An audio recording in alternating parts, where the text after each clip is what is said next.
Okay. And when we did mediation for settling the case, all I wanted at that point was release the names of the priests that you have. And I really want to get to that because Okay. that's a huge, and it's certainly very timely right now because it suddenly popped all over the news that this is the main crux of the problem. Bad metaphor, but it is, But it right? is. I mean, it's protecting children by naming these priests, Right.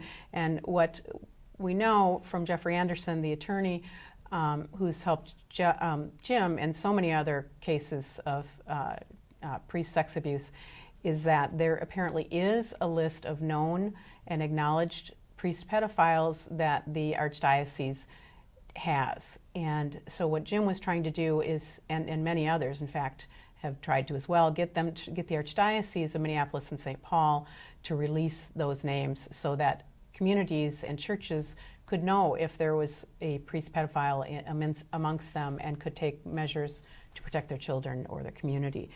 Am I getting that right? Pretty much.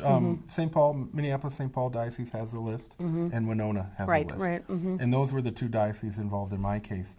And Winona, because Adamson, this was priest, was in Winona. Yeah, his first victims were through Rochester's and Lourdes High School and whatnot. So while he was your priest in a Minneapolis St. Paul church, or a suburb of Minneapolis St. Paul, the case had to go through Winona because that's where he was last, right? And there was documentation of Winona's diocese knowing of his activity and not doing anything. Got it. Simply moving him.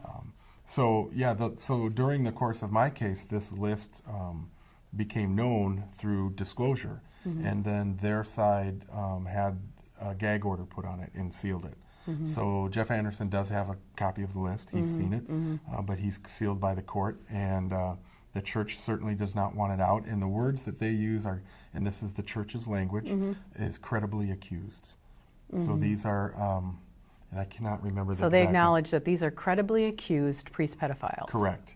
I believe or potential priest pedophiles, but Right. credibly, there's So some there real was a victim reason somewhere that they came were forward accused. and said this happened. This isn't just hyperbole, or this isn't a grudge that some former parishioner might have, or somebody piling on to make money on a lawsuit.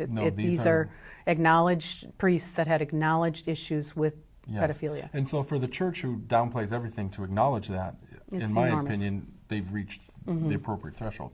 A lot